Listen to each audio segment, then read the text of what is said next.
എല്ലാവർക്കും നമസ്കാരം. Treatment ഓർഗനൈസറിന്റെ confirmation വന്നിരിക്കുകയാണ്. സിലബസ് വന്നു, എക്സാം ഡേറ്റ് വന്നു. സെപ്റ്റംബർ മാസം എക്സാം ആണ്. ഒരു കാര്യം സന്തോഷമുണ്ട്, കാര്യം പഴയ സിലബസ് തന്നെയാണ്. ഇത് ഈ പരീക്ഷയുടെ ഗുണങ്ങൾ ഞാൻ പറഞ്ഞുതരാം. ഒന്ന്, നിങ്ങൾ ആത്മാർത്ഥമായിട്ട് ഈ സിലബസ് അങ്ങ് പഠിച്ചു കഴിഞ്ഞാൽ ഒരുപാട് പരീക്ഷകൾക്ക് ഉപകാരപ്പെടും. അതിലൊന്നാണ് അടുത്ത വരാൻ പോകുന്ന ജൂനിയർ ലാബ് അസിസ്റ്റന്റ്. ഓക്കെ, അത് കണക്ക് ഇനി വരാൻ പോകുന്ന പല പരീക്ഷകൾക്ക്, ഡയറി ഫോം ഉൾപ്പെടെയുള്ള പരീക്ഷകൾക്ക് ഉപകാരപ്പെടും. കാര്യം കുറേ ടോപ്പിക്ക് സിമിലർ ആണ്. ഇവിടെ ഫിസിക്സ് പഠിക്കണം, കെമിസ്ട്രി പഠിക്കണം, സുവോളജി പഠിക്കണം, ബോട്ടണി പഠിക്കണം, മാത്സ് പഠിക്കണം. അതൊരു +2 സയൻസുകാർ എന്തൊക്കെ പഠിക്കണോ അതെല്ലാം പഠിക്കണം. നമ്മൾ നല്ല വൃത്തിക്ക് പഠിപ്പിച്ചു തരും. വെറുതെ വീഡിയോ ക്ലാസ് മാത്രമല്ല, ക്വസ്റ്റ്യൻ ഡിസ്കഷൻ ഉണ്ടാകും, ഡെയിലി എക്സാം ഉണ്ടാകും, മോഡൽ എക്സാം ഉണ്ടാകും, മൊഡ്യൂൾ വൈസ് എക്സാം ഉണ്ടാകും. നിങ്ങൾക്ക് വിജയിക്കാൻ എന്തൊക്കെ ആവശ്യമാണോ, നിങ്ങൾക്ക് ടോപ്പ് റാങ്ക് കിട്ടാൻ എന്തൊക്കെ ആവശ്യമാണെന്നല്ല ഞങ്ങൾ പ്രൊവൈഡ് ചെയ്യും. നമുക്ക് നേരെ സിലബസിലേക്ക് പോകാം. ഒന്ന് വേഗത്തിൽ പോകാം. യൂണിറ്റ് ആൻഡ് മെഷർമെന്റ് 8 മാർക്കാണ്. ഞാൻ മാർക്ക് വെച്ചിട്ട് അങ്ങ് വേഗം പറഞ്ഞു പോവുകയാണ്. ഓൾറെഡി നിങ്ങൾക്ക് അറിയാവുന്ന സിലബസ് തന്നെയാണ്, സിലബസിൽ മാറ്റമില്ല കേട്ടോ. യൂണിറ്റ് ആൻഡ് മെഷർമെന്റ് എത്രയാണ്? 8 മാർക്കാണ്.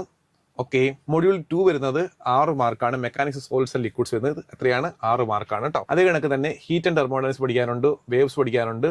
മൊഡ്യൂൾ 3 ഇലക്ട്രോസ്റ്റാറ്റിക്സ് വരുന്നത് 8 മാർക്കാണ്. അവിടെ ഇലക്ട്രോ ഡൈനാമിക്സും കറണ്ട് ഇലക്ട്രിസിറ്റി എല്ലാം പഠിക്കണം.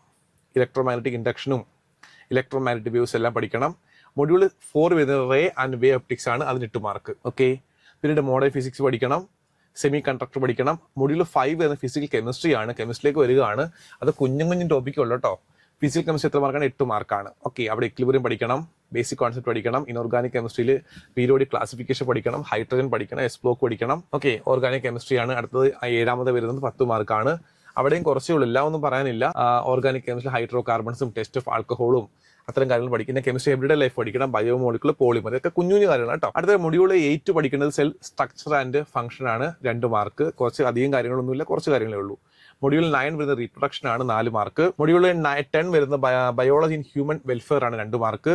മൊഡ്യൂൾ 11 വരുന്നത് ബയോടെക്നോളജിയാണ്, 4 മാർക്ക്. ഓക്കെ, മൊഡ്യൂൾ 12 വരുന്നത് എക്കോളജിയാണ്, 2 മാർക്ക്. അവിടെ ഓർഗാനിസംസും പോപ്പുലേഷൻസ് എല്ലാം പഠിക്കണം. പിന്നീട് എക്കോസിസ്റ്റം ആണ്, പിന്നീട് എൻവയോൺമെന്റൽ ഇഷ്യൂസ് ആണ്, അതെല്ലാം ആ മൊഡ്യൂൾ വരുന്നതാണ്. മൊഡ്യൂൾ 13 വരുന്നത് ഹ്യൂമൻ ഫിസിയോളജി ആണ്, 6 മാർക്ക് വരുന്നതാണ്. ഡൈജഷനും അബ്സോർപ്ഷനും ബ്രീത്തിങ്ങും എല്ലാം പഠിക്കണം അവിടെ കേട്ടോ, ലോക്കോമോഷനും.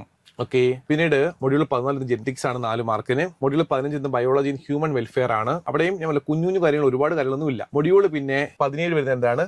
മാത്തമാറ്റിക്സ് ആണ്. അത് 14 മാർക്കുണ്ട്. അവിടെ ഫംഗ്ഷൻസും ഫാക്ടോറിയൽ നമ്പേഴ്സും പ്രോഗ്രഷനും ട്രിഗണോമെട്രിയും കോണിക്സും വെക്ടറും ഡെറിവേറ്റീവ്സും സ്ട്രേറ്റും എല്ലാം പഠിക്കണം. ചുരുക്കി പറഞ്ഞാൽ കുറച്ച് ഗുണങ്ങൾ ഞാൻ പറഞ്ഞുതരാം.